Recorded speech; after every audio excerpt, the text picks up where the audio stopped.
حتى أهل البدع والأهواء، أهل البدع العقائدية وأهل البدع السياسية. أنا أقول بيننا وبينكم السلف، بيننا وبينكم الكتب، كان فيقول البدع بيننا وبينكم. Kita lanjutkan bacaan berikutnya terhadap kitab Tarbiyatul Aulad, pendidikan anak sesuai dengan bimbingan Al-Quran was Sunnah, karya Asy-Syaikh Abu Abdullah Faisal Al-Hashidi asbahullah. Sekarang kita akan masuk di halaman 66. Kata beliau, Al-hijabu lil banat. Termasuk pendidikan anak adalah mengajarkan anak wanita untuk berhijab. Jadi anak wanita, anak perempuan diajari agar berhijab walaupun di usia yang sangat dini. Dalam artian agar terbiasa nanti kalau sudah tumbuh dewasa. Walaupun belum wajib. Kalau kita perhatikan bagaimana Rasulullah SAW mengajarkan sholat, ketika usia 7 tahun sudah diperintahkan untuk apa? Sholat, padahal belum dewasa. Nanti kalau usia 10 tahun belum dewasa juga, tidak mau sholat, disuruh apa? Dipukul dengan pukulan yang tidak menyakiti, hanya mendidik. Itu pun belum dewasa juga. Tujuannya apa semua itu? Tujuannya agar terbiasa dengan amalan kebaikan dan terbiasa dengan syariat. Karena perkara hijab ini barakallahu fiik, kalau kita tidak tanamkan pada anak-anak perempuan kita, tentunya kita saksikan bagaimana di luar sana yang jauh dari pemahaman syariat yang benar, anak-anak perempuan mereka dibiarkan keluyuran, dibiarkan pergaulan bebas, berpakaian tapi layaknya telanjang, ketat, transparan, menampakkan lekuk-lekuk tubuh mereka. Wal'iyadzubillah. Yang terjadi hanyalah kerusakan.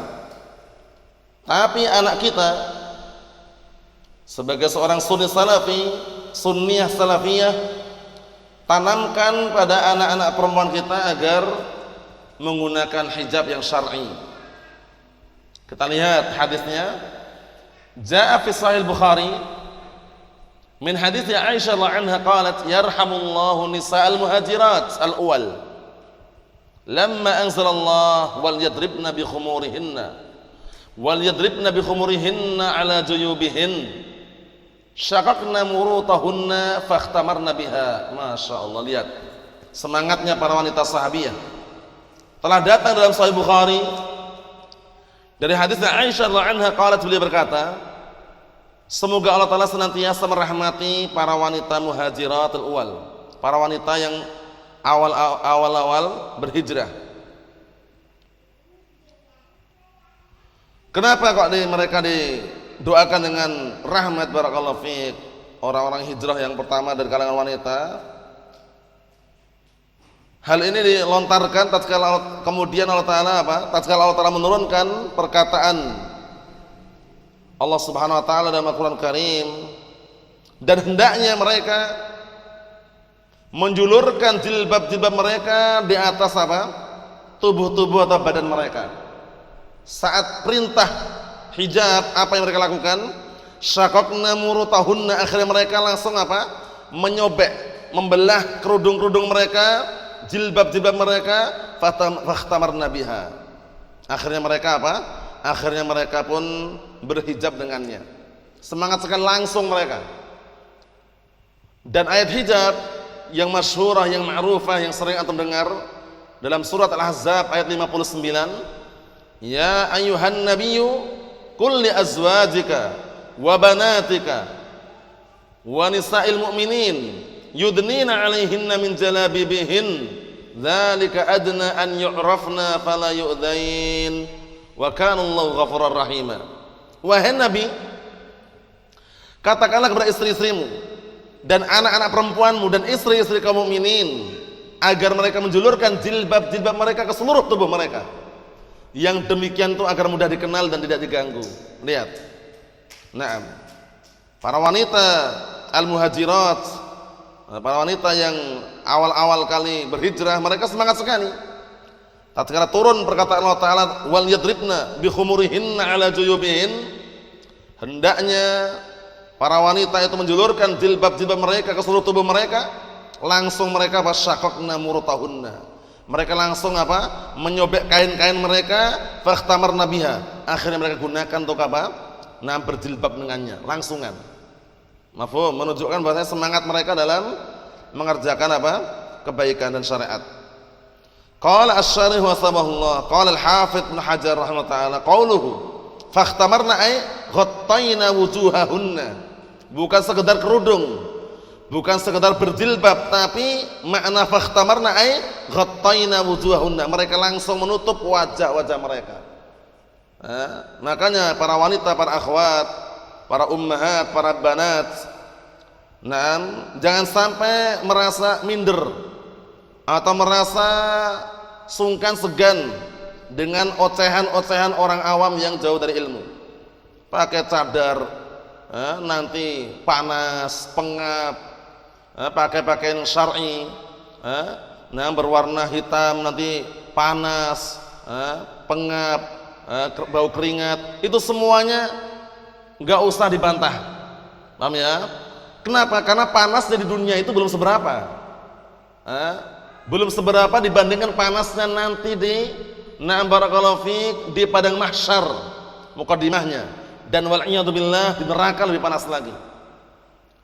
Sehingga para wanita harus yakin jilbab yang mereka gunakan, cadar yang mereka julurkan, atau burdah yang mereka gunakan, pastikan itu semuanya adalah sebab untuk mendapatkan surga Allah Subhanahu wa ta'ala, karena syariat yang mereka kerjakan, bukan semata-mata karena ikut fulana, ikut alana, bukan, tapi karena dalil yang merintahkan.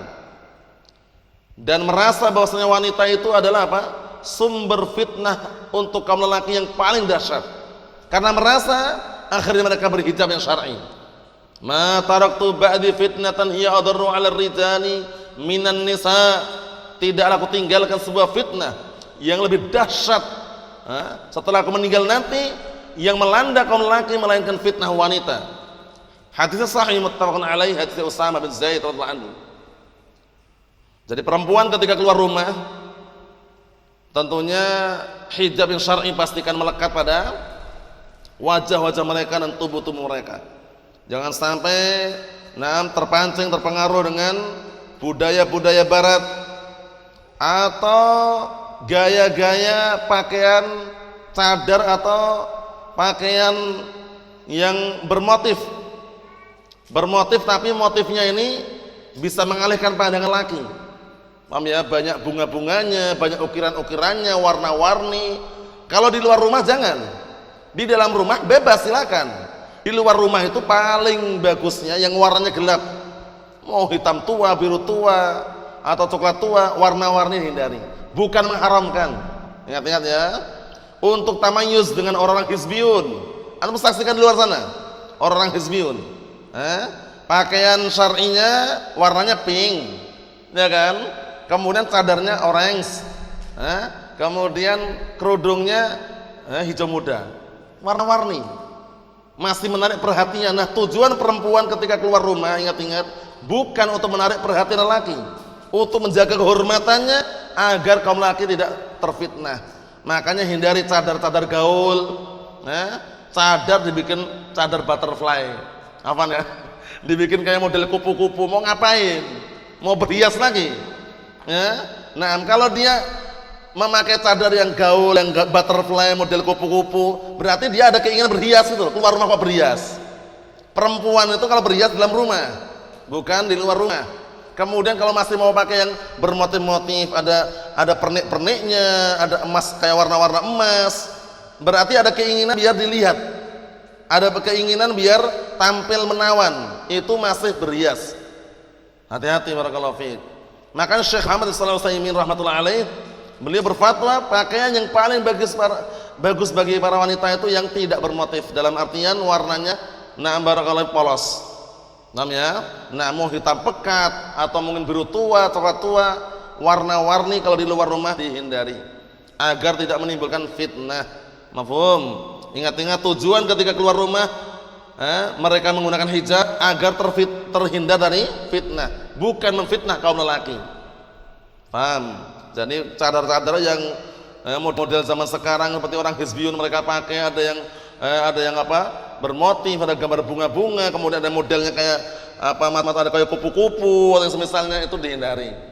Ya, karena keluar rumah bukan untuk berhias, tapi di saat menggunakan hijab syar'i untuk menjaga diri agar tidak terfitnah.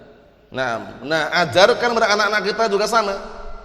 Nah, barakallahu fi, kalau anak kecil belum dewasa, yang paling terpenting mereka berhijab dulu. Mewarna-warni kalau anak kecil bebas. Maksudnya anak tadi yang warna gelap tadi adalah untuk orang-orang yang sudah dewasa. Kalau anak kecil, barakallahu fi, yang belum memfitnah dan semisalnya, itu masih ada toleran. Tapi kalau orang besar sudah barakallahu fi dewasa dan semisalnya, maka lebih baik kalau menggunakan warna yang gelap. Makanya kalau antum perhatikan dalam dalil bagaimana para wanita sahabiyah dahulu, mereka berhijab bagaikan apa? Burung-burung gagak.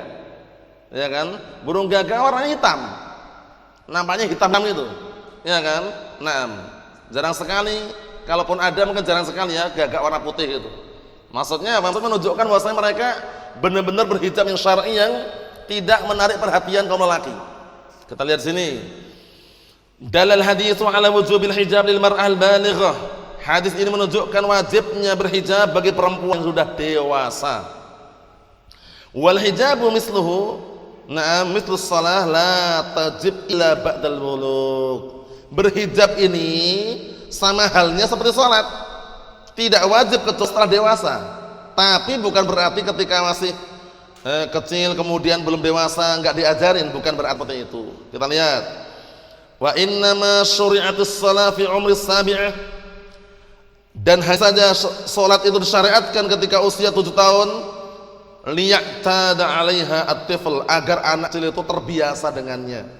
Fala yatrukha idza balagha, maka dia akhirnya tidak meninggalkan salat ketika dia dewasa. Kadzalikal hijab, maka seperti itu juga hijab, tanamkan pada putri-putri kita walaupun masih kecil enggak masalah.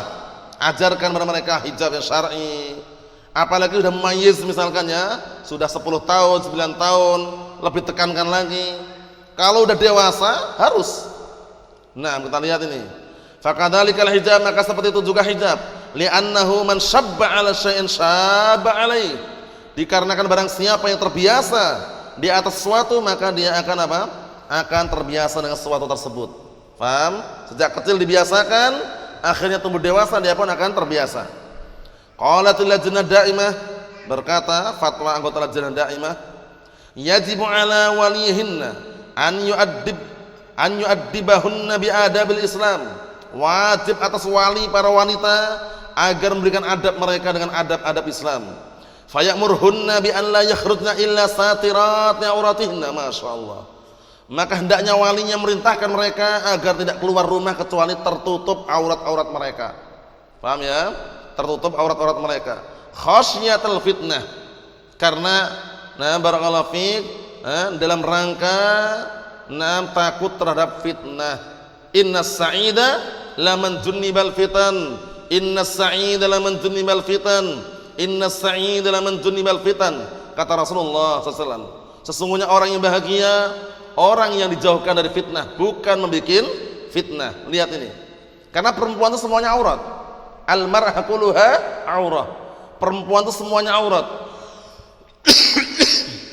Maka apabila perempuan itu keluar, setan mulai menghias-hiasi. Suara perempuan bagaimana? Pendapat yang kuat kalau suara perempuan bukan aurat tapi fitnah. Perempuan yang masih muda, yang masih kalau menggoda atau yang semisalnya menarik, pastikan suara mereka dikondisikan, diminimalkan sehingga tidak memfitnah kaum lelaki. Bukan aurat tapi fitnah. Wa ta'widan 'ala al-akhlaqil fadilah, dan hendaknya membiasakan anak-anak mereka, membiasakan para wanita mereka di atas akhlak yang mulia. Berhijab, jaga jarak dengan laki-laki ajnabi, tidak campur baur, kenalkan kepada mereka mahram-mahramnya. Karena mungkin kalau orang nggak paham, sepupu itu kadang-kala mungkin mengira sebagian orang mahram. sebagian orang yang belum paham loh ya. Nah, kita pahamkan anak-anak kita, putri kita ini sepupu bukan mahram. Keponakan mahram kan gitu. Nah, agar mereka paham nanti. Agar mereka paham ini paman mahramnya kan gitu. Naam. Kita lihat hatta la yakun sababan fi intisharil fasad. Tujuannya apa? Dibiasakan untuk mereka berhijab agar tidak terjadi atau agar tidak menjadi sebab tersebarnya kerusakan. Wa ya'murhunna bis-salati bi khimar. Dan hendaknya diperintahkan mereka untuk sholat dengan menggunakan khimar, menggunakan kerudung jilbab yang besar. Walau salat biduniha sahhat salatuha, walaupun sholat tanpa harus menggunakan khimar. Khimar itu semacam baju kurung yang besar itu. Nah, sah sholatnya, intinya tertutup auratnya. Paham ya? Jadi menggunakan baju potongan atau yang semisalnya selama auratnya tertutup semuanya sah. Paham ya? Naam. Liqaulin Nabi sallallahu alaihi wasallam la yaqbalullahu salata haidin illa bi khimar. Dikarenakan perkataan Rasulullah SAW, Allah Ta'ala tidak menerima salatnya perempuan yang sudah haid, yang dewasa, kecuali dengan khimar. Nah, kecuali dengan tertutup tadi itu ya. Nah, maksudnya kalau sudah dewasa ya pastikan tertutup semuanya, karena nah barakallahu fiik tidak boleh nampak kecuali wajahnya aja kan. Itu pun kalau seandainya nah barakallahu fiik di tempat-tempat yang aman dari pandangan laki-laki ajnabi. Kalau di tempat misalnya masjid umum, ya kan sedang safar atau semisalnya, lihat kondisinya. Kalau tertutup aman, nggak ada CCTV atau yang semisalnya, buka wajahnya. Tapi kalau misalkan tidak aman ya, tetap pakai cadar. Naam. Qala ar-Rasafi, hiyal akhlaqu tunbitu, naam, tanbut kan nabati. Yang namanya akhlak-akhlak itu akan tumbuh sebagaimana tumbuh-tumbuhan. Idza suqiyat bima'il makrumati, apabila disirami dengan air kehormatan. Taqumu idza ta'ahadal murabbi, niscaya akan berdiri tegak tumbuh apabila orang yang merawat, yang mendidiknya itu perhatian terhadapnya. Ala saqil fadilati musmirati. Nah, di atas apa? Pondasi kemuliaan yang akan membuahkan hasil yang baik. Itu kesimpulannya. Mafhum? Jadi kesimpulannya sejak dini diajarkan anak-anak perempuan kita agar menggunakan hijab yang syar'i walaupun belum dewasa, agar nanti ketika tumbuh dewasa mereka paham bahwasanya inilah hijab yang syar'i. Mafhum? Wallahu a'lam bissawab. Sallallahu alaihi wasallam. Walhamdulillahirabbil alamin.